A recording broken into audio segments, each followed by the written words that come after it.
下面就大家一起来看一下这个雄安高铁站里面的候车情况啊。Let me take you through the waiting situation inside the Xiong'an high-speed railway station. There is a ticket gate on the second floor, but it's not in use. Now, let's take a look at the waiting room on the first floor.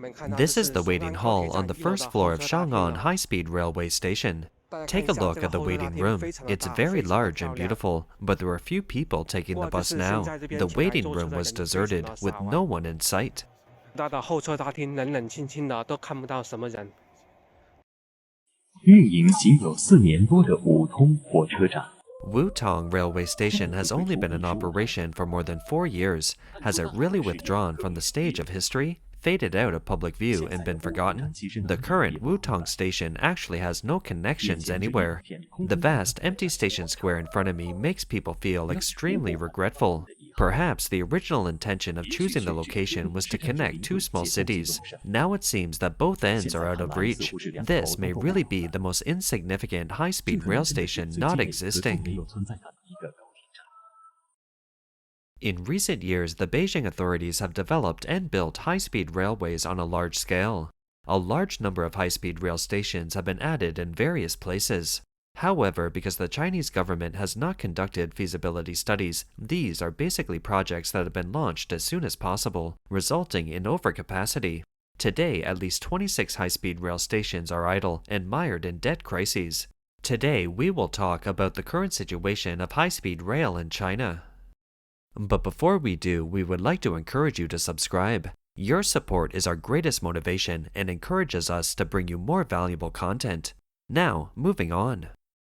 From 2012 to August 2024, China's railway fixed asset investment reached US 1.355 trillion, and investment from January to August this year was US 57.6 billion, the highest in the past 10 years.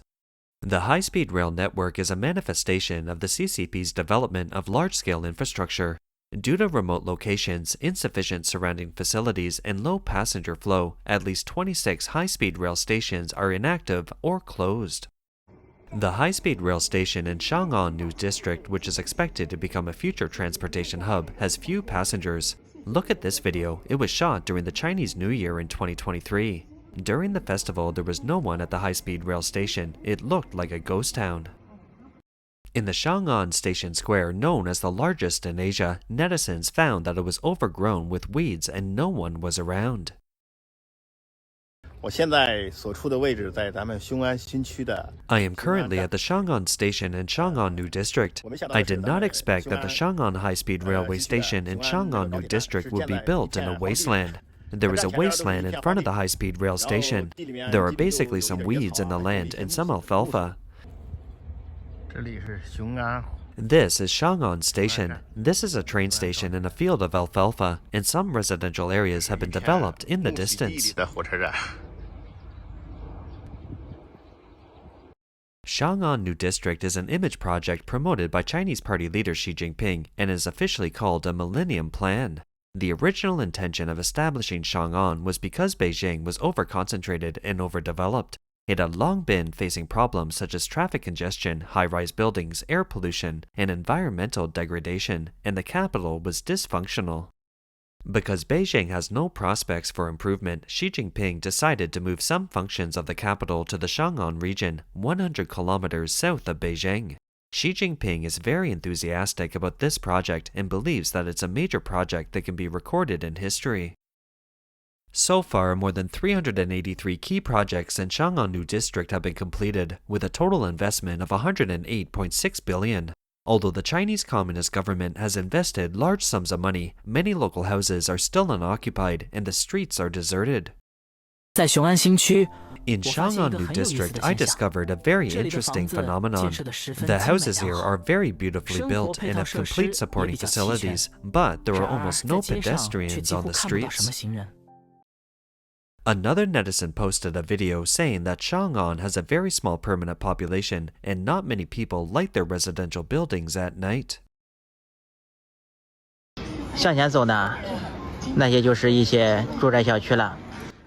Go forward, those are some residential areas. There is not a single light on a building in these residential areas. Please take a look. In the residential area over there, the residential buildings are scattered with lights on, and there are very few. No traffic is allowed on this road. The barricades at the end of the road have been raised, and the barricades at the other end of the road have also been raised. Now, in Xiong'an New District, its permanent population is very, very small. This afternoon, I went to Rongcheng County, an old county in Xiong'an New District. The flow of people and population of that old county town are much greater than that of this new urban area. There weren't many cars on the road at night, and there was a Tesla parked here. Now, on to another street. Likewise, some residential areas here have relatively few lights on, but it feels like there are more people walking on the road than during the day. Do they walk on the road after work at night? This street is marked as the soft innovation block. I have to say that the greenery in Xiong'an New District is very good. There are many green flower belts on the roadside and in the middle of the road. 80 to 90% of the shops along the street are not open or have been rented out. There is also a 24-hour smart bookshop here. If you have no place to go at night, can you spend the night here?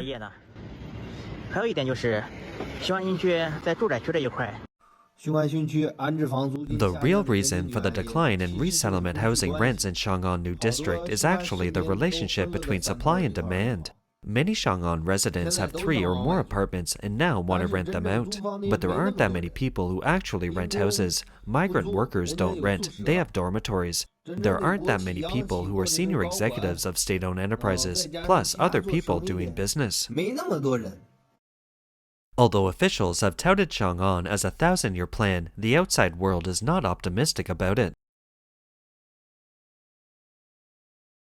Analysts believe that the Beijing authorities have gone against the market and forced various institutions in Beijing to relocate by relying solely on their strong government will and administrative capabilities, which will inevitably touch the core interests of many people. Some progress may be achieved in the early stage, but over time the suppressed inherent laws of the market will inevitably revolt. In the end, the Xiong'an New District project is likely to end in an unfinished state and become an unfinished project. China's high-speed rail network is huge, with a total length of 45,000 kilometers, but only 6 lines are profitable. Other lines have suffered losses due to insufficient utilization. China's total high-speed rail debt has reached US $860 billion. Even the most profitable Beijing-Shanghai high-speed railway, which travels between Beijing and Shanghai, cannot escape the dilemma of loss. In the first half of 2022, it lost US $140 million. Why does China's high-speed rail with a population of 1.4 billion lose money? Because of the high initial cost of building high-speed rail, the payback cycle is lengthened. In addition, the operating costs of high-speed rail are relatively high. 1 month's electricity bill costs hundreds of thousands of US dollars, as well as high maintenance costs. The infrastructure maniac's infrastructure waste is serious. Why do you say that? Because various places use natural resources to make random project declarations and approvals. A tourist city like Guilin actually has 9 high-speed rail stations. Can you believe it? First-tier cities like Shenzhen only have 4 high-speed rail stations, so this is a complete waste of resources. Some cities have invested a lot of money in building high-speed rail stations, but most of them have ceased operations. Guilin, a city in southwest China, has built a total of 9 high-speed rail stations. Among them, Wutong Station had a serious shortage of passenger traffic due to factors such as its remote location and insufficient transportation facilities. It stopped passenger transportation after only 4 years of operation. 桂林有9座高铁站。 Guilin has 9 high-speed rail stations. It's the prefecture-level city with the most high-speed rail stations in Guangxi province. Among the 9 high-speed rail stations in Guilin, the Wutong high-speed rail station is considered to have the least presence, which is named after the town. It's also the only town-level high-speed rail station in Guangxi. Wutong Railway Station is located in Tongshan Village, Guilin City. It's an ordinary intermediate station on the high-speed rail line from Guiyang to Guangzhou. The station is relatively small, about 3 kilometers away from the center of town. Today, you were surprised to see that there was no one in the huge station square.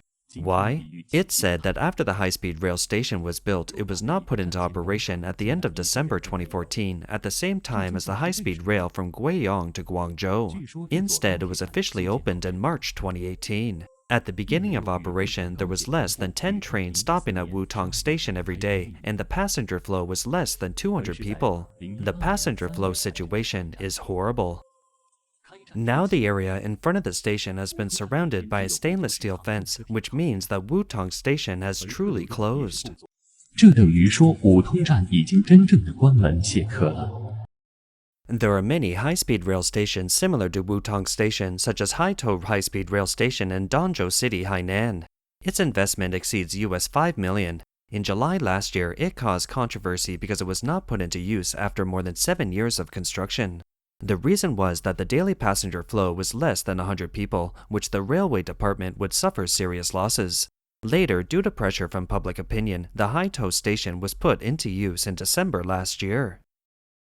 So how do these expensive high-speed rail stations go from design and planning to investment and construction and finally become idle? Who is responsible for these waste investments? Professor Xie Tian from the University of South Carolina in the US said that the railway investment is actually a joint investment by the central and local governments. It's a government investment and no real feasibility study has been done. That is to say, no relevant research has been done, including the number of passengers or the income and needs of residents in the relevant areas. Local officials feel that it should be beneficial to the local GDP and the government's performance, and no one will be held accountable for wasting funds in the end. In order to create the illusion of China's rapid economic growth, the Chinese Communist Party government also deceived the international investment community. These large-scale infrastructure projects have been launched in a hasty and confusing manner. Now officials have discovered that no one is using these high-speed rail stations. Especially now that the economy has declined, ordinary people have no money to spend on high-speed rail. China is full of shoddy projects, and high-speed rail stations are no exception. Hangzhou East Railway Station, once known as the largest high-speed rail station in Asia, has suffered from platform subsidence just 11 years after its completion. Since the door is 40 centimeters higher than the platform, it's inconvenient for many passengers to get on and off the train. Look, the platform here is obviously sunken at both ends. Passengers carrying luggage or pushing strollers, as well as the elderly, may need assistance from platform attendants or others when getting on or off the train.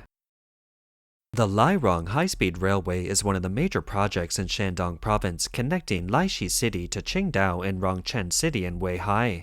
It has a total length of 193 kilometers, a total investment of US $4 billion, and a design speed of 350 kilometers per hour. As an important traffic artery, the construction of threaded piles in part of the roadbed section of this high-speed railway has serious quality problems. The length of the threaded piles does not meet the standards, posing major safety hazards. The general construction contractor of this project is China Construction 8th Engineering Group Company Limited. Sanja Company is one of the labor subcontractors of this project and is responsible for drilling piles and forming holes. According to the design requirements and contract stipulations, the threaded piles in this bidding section should have two specifications, 14.5 and 15.5 meters. However, during the construction process, Sanja Company discovered that the project department personnel of China Construction 8th Engineering Group Corporation had secretly changed the pile length requirements and refused to provide design drawings and construction technical specifications under various excuses. After on-site measurement and investigation, Sanja Company found that more than half of the threaded piles in the bidding section did not reach the design pile length, and some piles were even less than 50% of the design pile length. This means that China Construction 8th Engineering Group Company Limited has omitted a large amount of concrete and steel bars on this part of the roadbed section, thus saving costs and making illegal profits. Sanja Company repeatedly reported the problem of insufficient construction pile length to China Construction 8th Engineering Bureau, but was threatened by the other party. Not only did the project department personnel of China Construction 8th Engineering Group Company Limited not admit their mistakes, they also suppressed Sanja Company, defaulted on project payments for various reasons, and even forcibly terminated the contract and drove Sanja Company out of the construction site. Sanja Company has no choice but to report and expose the evil deeds of China Construction 8th Engineering Division to the public and relevant departments. That is to say, the design requirements are 14.5 and 15.5 meters. If we can't construct according to the standards, we don't dare to change it ourselves. And they didn't say anything, and they didn't care. When they finally saw that it couldn't work anymore, they poured concrete in. It was 10 meters, 11 meters, 12 meters, and 13 meters long, but it didn't meet the design standard. That's all for today. If you enjoy our content, please remember to like, subscribe, leave a message, and share it with your friends. We appreciate your support, and we'll see you next time.